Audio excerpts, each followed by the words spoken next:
حامدا ومصليا أما بعد أعوذ بالله من الشيطان الرجيم بسم الله الرحمن الرحيم واعبدوا الله ولا تشركوا به شيئا وبالوالدين إحسانا. ایک قدر لمبی آیت ہے اور اس آیت کریمہ کے اندر اللہ رب العالمین حقوق العباد کے متعلق حکم دیا ہے.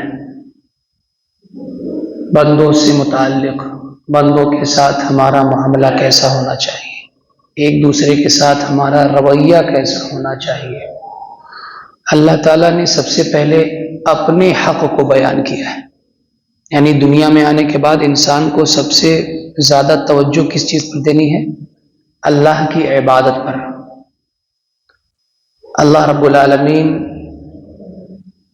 کی بندگی اور صرف اسی کی بندگی اور اس کے ساتھ کسی کو شریک نہ کرنا، یہ سب سے اول درجے پر ہے. ہم اور آپ کو سب سے پہلے جس چیز کا خیال کرنا ہے وہ یہ ہے توحید، کہ اللہ کے علاوہ کسی کی عبادت نہ کی جائے، اور اس کی عبادت میں، اس کی بندگی میں، اس کو ماننے میں، یا اس کے ذات میں، یا اس کی کسی صفت میں، یا اس کے کسی اختیار میں کسی کو بھی ذرہ بھر شریک اور ساجی نہیں بنانا ہے. اللہ رب العالمین کائنات کا خالق ہے، کائنات کی تمام چیزوں کا پیدا کرنے والا ہے، تمام چیزوں کو رزق پہنچانے والا ہے. یہ ہمارا عقیدہ ہونا چاہیے.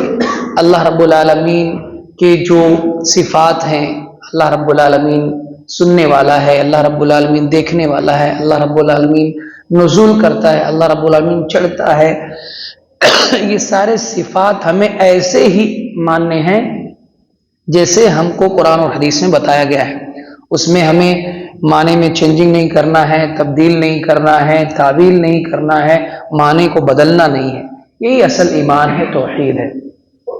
اللہ رب العالمین کے پاس اختیار ہے زندگی دینے کا، شفا دینے کا، بیماری، مصیبت، پریشانی، دکھ، ساری چیزیں، موت و حیات، یہ سب اللہ رب العالمین کے قبضے قدرت میں ہے. اللہ کے علاوہ کسی اور کو اس میں شامل نہیں کرنا.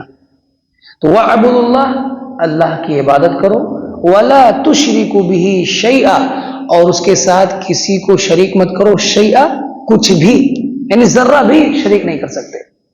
اس کے بعد دیکھیے والدین کے حق کو بیان کیا ہے. وَبِالْوَالِدَيْنِ إِحْسَانًا، والدین کے ساتھ، ماں باپ کے ساتھ، امی ابو کے ساتھ بہتر معاملہ کرنا ہے، بہتر حسن اخلاق سے پیش آنا ہے. اور حدیث کے اندر آپ سنیے کہ اگر بڑھاپے میں سے دونوں یا ایک کوئی آپ کے پاس ہیں اور آپ ان کی خدمت کر کے، ان کے ساتھ احسان کر کے اگر جنت، آپ اپنے آپ کو جنتی نہیں بنا پا رہے، جنت کے حقدار نہیں بن پا رہے، تو آپ سے بڑا محروم کوئی نہیں ہے. کوئی نہیں ہے کہ آپ نے بڑھاپے میں اپنے والد کو پایا اور ان کی خدمت نہیں کی، ان پر احسان نہیں کیا، ان کے ساتھ اچھا معاملہ نہیں کیا. یہ سب سے بڑی محرومی ہے ایک اولاد کے لیے. تو وَبِالْوَالِدَيْنِ إِحْسَانًا، والدین کے ساتھ احسان کیا جائے. وَبِذِي الْقُرْبَى، قرابت داروں کے ساتھ، رشتہ داروں کے ساتھ، جو آپ کے رشتہ دار ہیں ان کے ساتھ. اب کیسے احسان؟ بہت سارے احسان ہیں، جیسے خوشی غمی میں شریک ہونا، شریک کرنا، عیادت میں، بیماری میں ان کے ہاں جانا آنا، ان کی خیر خیریت معلوم کرنا، ضرورت پڑنے پر ساتھ دینا. اور اگر آپ کے رشتہ داروں میں، قرابت داروں میں کوئی پریشانی ہو تو آپ بڑھ چڑھ کر اس میں حصہ لیں. آپ کے رشتہ داروں میں کوئی غریب ہو اور زکوٰۃ کا مستحق ہو، صدقے کا مستحق ہو، تو سب سے پہلے قرابت داروں پر توجہ دینا. یہ ہے قرابت داروں کے ساتھ، رشتہ داروں کے ساتھ احسان. والیتامی، یتیموں کے ساتھ، یتیموں کی کفالت کرنے والا نبی صلی اللہ علیہ وسلم کے ساتھ ایسے ہوگا جیسے دو انگلیاں ہیں. آپ صلی اللہ علیہ وسلم نے بتایا تھا جنت کے اندر. تو یتیم بچوں کا خیال کرنا، یتیموں کے سر پر دشت شفقت پھیرنا، یہ بہت بڑی نیکی ہے، بہت بڑی فضیلت کا کام ہے. والمساکین، مسکین، جو غریب ہیں، جو اپنا خرچ، اپنا ذاتی طور پر جو خرچ ہوتا ہے وہ اٹھانے کی طاقت نہیں رکھتے ہیں، اور بسا اوقات وہ سوال بھی نہیں کر سکتے، مانگ بھی نہیں سکتے، ایسے لوگوں کے اوپر احسان کرنا، ان کی ضرورتوں کو، بنیادی ضرورتوں کو پورا کرنے میں ہر ممکن کوشش کرنا، یہ ان کے ساتھ احسان کرنا ہے۔ والجاری ذی القربی، اگر پڑوسی کوئی ہے اور رشتہ دار بھی ہے تو اس کا خیال کرنا، اور زیادہ خیال کرنا، اجر و ثواب اور بڑھ جاتا ہے۔ پڑوسیوں کے حقوق کے بارے میں حضرت جبریل علیہ السلام بہت زیادہ نبی صلی اللہ علیہ وسلم کو وصیت کیا کرتے تھے۔ آپ صلی اللہ علیہ وسلم صحابہ کرام کو وصیت کرتے تھے۔ لوگوں کو لگتا تھا کہ ایسا نہ ہو کہ میراث میں ان کا حصہ ہو جائے اتنا زیادہ، تو پڑوسیوں کے حقوق کو ادا کیا جائے۔ والجار الجنوبی، پہلو کا پڑوسی۔ اب دیکھیے اس کے مقابلے میں، قرابت داروں کے مقابلے میں پہلو کا پڑوسی یعنی ایسا پڑوسی جو آپ کا رشتہ دار نہ ہو، اس کے ساتھ بھی احسان کرنا ہے۔ ایسا نہیں کہ صرف رشتہ دار پڑوسی ہے تبھی احسان کرو، کوئی عام پڑوسی ہے، آپ کا کوئی رشتہ دار نہیں ہے، نہ دور کا نہ نزدیک کا، پھر بھی آپ کو اس کے ساتھ اچھا معاملہ کرنا ہے۔ پڑوسیوں کے بارے میں ایک حدیث آتی ہے کہ اگر آپ کے یہاں کچھ بنے، کوئی اچھا پکوان بنے، بکری کا کھر ہی صحیح، تو آپ پڑوسی کے یہاں بھجوا دو۔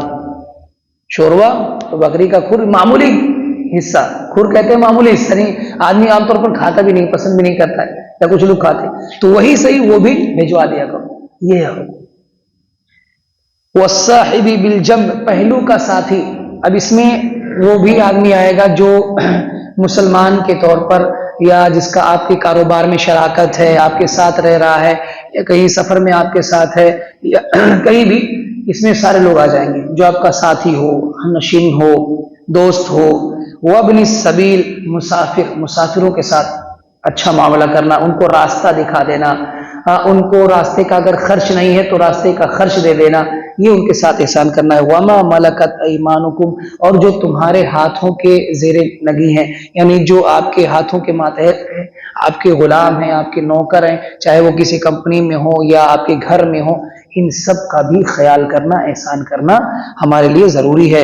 ان اللہ لا يحب من كان مختالا فخورا، یہ اس آیت کا آخری جملہ ہے، اور اس جملے پر ذرا غور کیجیے۔